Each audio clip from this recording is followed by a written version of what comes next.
Hello people, how are you doing? Hope you're doing well. My video for today is Men of the Bible series, and my case study is Elijah.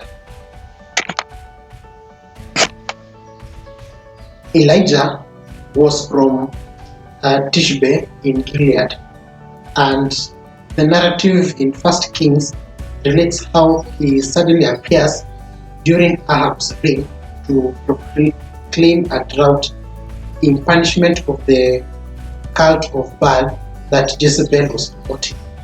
So Ahab married Jezebel, and after that the Israelites forgot God, and she made Ahab to worship Baal, and so God sent Elijah to proclaim judgment on Israel, and the judgment was that the drought would take place for 3 years as a result of allowing the worship of Baal to take place.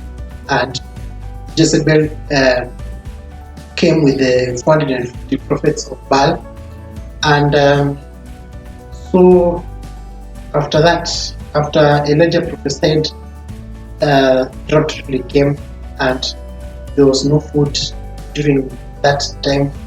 There was no rain for 3 years, and that was to really teach Israel that God deserves to be worshipped.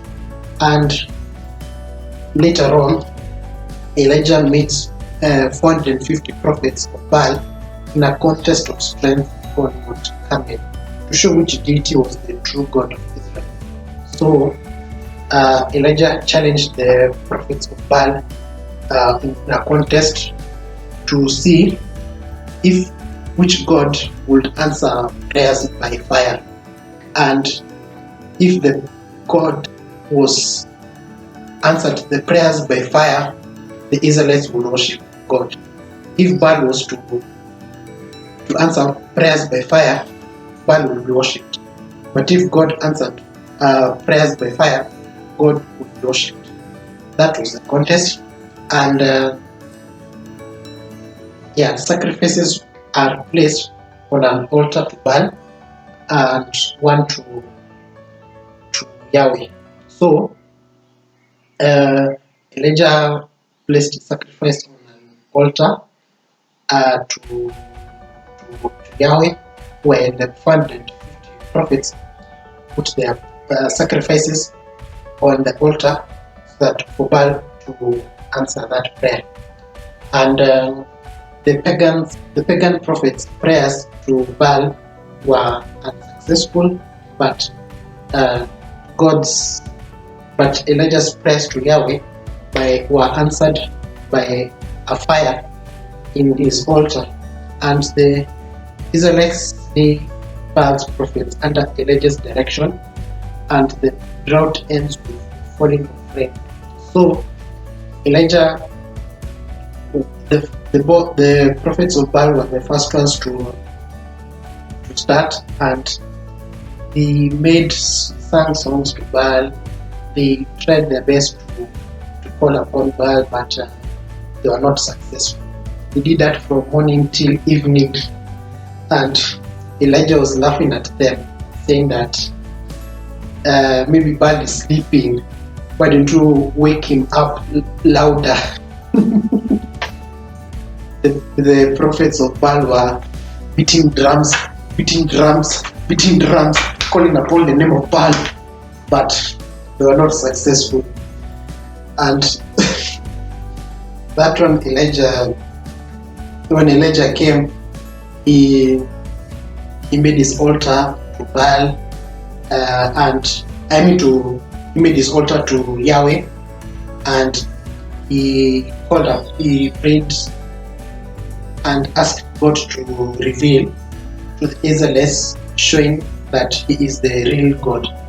And so God answered his prayer by fire coming down from heaven and lighting up his altar, and the Israelites were shocked, and they realized that that God Yahweh is the true God, and they were ashamed that they worshipped Baal, and Elijah had the prophets of Baal as killed, and so they were killed, and the drought ended when rain started to rain.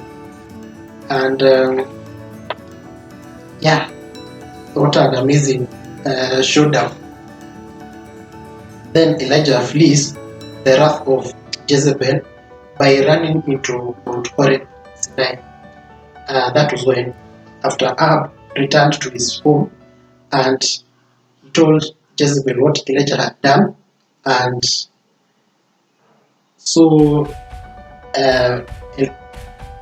Elijah was afraid that Jezebel would kill him, and so as a result of hearing what Jezebel was saying, he ran to Mount Sinai to hide from her wrath, and where he was disheartened and then miraculously renewed. So when Elijah was disheartened, he was thinking that he was the only prophet in Israel who worshipped God, and God came to him in a small still voice, asking him, what are you doing here?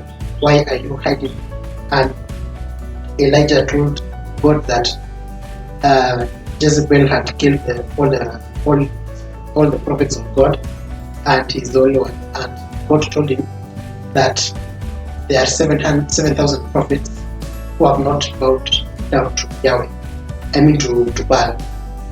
And the angel of God provided him with bread, telling him to eat so that his strength may be renewed. That was a miracle. And later on, Ahab had Naboth put to death to gain possession of his vineyard. And Ahab wanted the vineyard of Naboth because he saw how good the vineyard looked.